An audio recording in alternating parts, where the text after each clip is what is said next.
Merhabalar, kanalıma hoş geldiniz. Bugün size böğürtlen ve frambuazda meyvesini topladıktan sonra, meyve bittikten sonra nasıl budama yapmak gerekiyor onu anlatmak istiyorum. Böğürtlen ve frambuazda bu sene kökten gelen yeni filizler, yeni dallar bir sonraki yıla meyve yaparlar ve daha sonra meyveli dal kurur. Kuruduktan sonra şimdi nasıl budama yaptığımı göstermek istiyorum. Eğer bu sene böğürtlen ya da frambuaz fidesi aldıysanız ve o dallar bu seneye ait filizlerse bu sene onlar meyve yapmazlar, bir sonraki yıla meyve yaparlar. Önemli olan onlardan kökten yeni filizler gelmesini sağlamaktır. Bunun için de gübre desteği ve bol sulama ile kökten yeni filizler gelmesini sağlayın. Çünkü aldığınız fideler meyve yaptıktan sonra kurur. Kurumadan önce kökten yeni filizler gelmesini sağlayın ya da meyvelerinden ayırın ve meyvelerinden yeniden dikim yapın.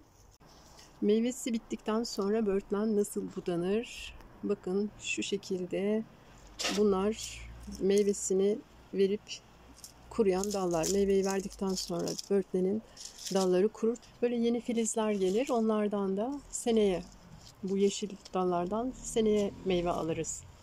Bunlardan uç alması yapmıştım. Şimdi ben meyveyi verip de kuruyan dalları tek tek kesiyorum. Bu dikenli olduğu için bunu böyle uçtan azar azar keserek köke kadar iniyorum. Toprak seviyesine kadar keseceğim bunları. Böyle azar azar alıyorum çünkü dikenli olduğu için bunu biraz budamak zor. Şu şekilde yere dökülüyor. Dökülenleri de daha sonra toplayacağım. Şu köke kadar ulaşıp bu kuruyan bütün bu sene meyve veren dalları temizleyeceğim. Sadece seneye meyve verecek olan yeşil dallar kalacak. Zaten çok belli hangisini keseceğim. Kuruyan dalları temizliyorum. Dikensiz böğürtlende bunu yapmak daha kolay. Dikensizde hemen kök seviyesinden kesebiliriz. Bu dikenli olduğu için bunu böyle uçtan köke kadar yavaş yavaş giderek kesiyorum. Bu sene meyve verimini bu kuruyan dallardan da anlamak mümkün. Şöyle görüyorsunuz, bu kuruyan dalların hepsi bu sene meyve yapmıştı. Meyvelerin kökleri de burada, bakın. Dipleri burada. Zaten belli hangisini keseceğimiz. Meyveyi verip kuruyan dalların hepsini toprak seviyesine kadar keseceğim. Bu tarafı toprak seviyesine kadar çok güzel kestim. Boşalttım iyice. Şuraları şöyle minik tırmıkla temizleyeceğim.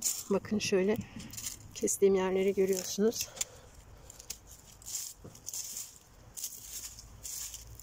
Şimdi şu karşı tarafa geçip orayı temizleyeceğim, keseceğim.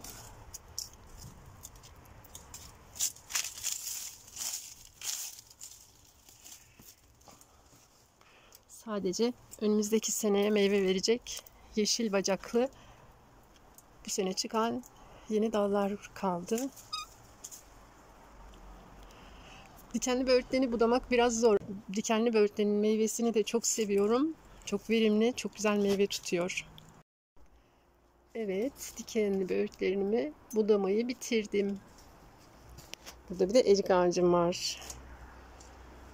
Böğürtleni budayınca erik ağacım ortaya çıktı. Çekirdekten yaptığımız fide bu.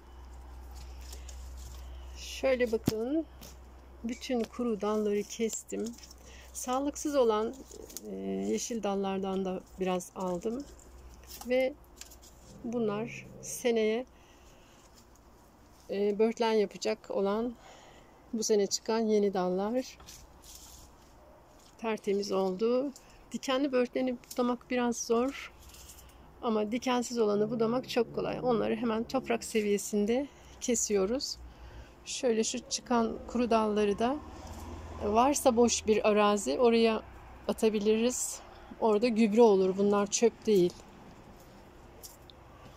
Şu dipteki yapraklar kalabilir ama şu böğürtlenin üzerinde biraz yapraklar kaldı. Dikenli olduğu için tam temizleyemedim. Orayı bir yaprak üfleyiciyle üfleterek temizleyebilirim. Yaprak üfleticim var. Ama biraz yeri zor da onu artık eşim çıkaracak. Ondan sonra kök çevresini, yapraklarını üfleterek kök çevresini temizlemiş olacağız. kökteki yapraklar kökün çürümesine neden olur ama şu etrafındaki yapraklar gübredir. Bunlardan sorun olmaz. Dikensiz böğürtlen. Bunu budamak çok kolay. Şöyle meyvelerin hepsini toplamadım. Biraz böyle dalında kuruttum. Bunları isterseniz saklayıp ilkbaharda ekebilirsiniz. Ya da benim gibi böyle toprağa atabilirsiniz. Ben böyle yapıyorum. Bu şekilde de çok güzel yeni böğürtlen fideleri oluyor. Şöyle atalım toprağa. Bismillah diyelim, atalım. Şimdi bu meyvesini bitiren, meyvesini veren ve artık kesmem gereken böğürtlen fidesi.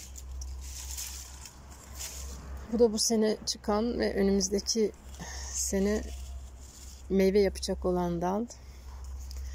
Meyvesini bitirmiş olan dalı toprak seviyesinde şuradan kesiyorum.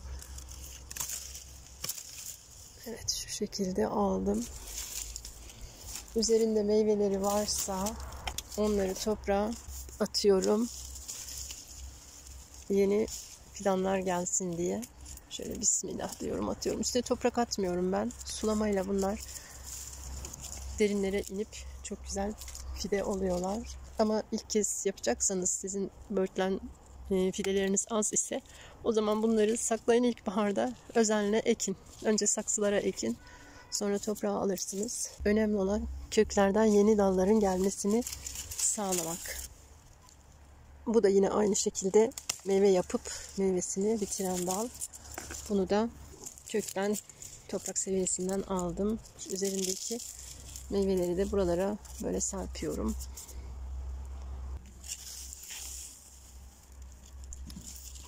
Şöyle meyvesini veren dal kurumuş bile. Onu hemen alıyorum. Şu da aynı şekilde.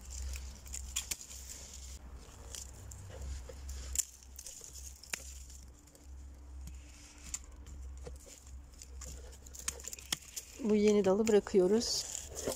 Şu yine meyveli bir dal. Bunu da meyve vermiş bir dal. Bunu da toprak seviyesinde kesiyorum. Yeni dalı bırakıyorum. Frambuaz da aynı şekilde. Bakın, meyvelerin yeri burada belli. Meyvesini zaten bitiren bu şekilde kuruyor. Frambuazda da aynı şekilde toprak seviyesinden kesiyorum. Şuradan daha önce bir dal kesmişim. Bunu da alıyorum. Susuzluk nedeniyle yeni çıkan frambuaz fidelerimin hepsi kuruyor. Bakın, sulama yapamıyorum. Bu önümüzdeki sene meyve verecek olan dal ve oldukça da zayıf kaldı. Bunlar da aynı şekilde seneye frambuaz yapacak olan dallar.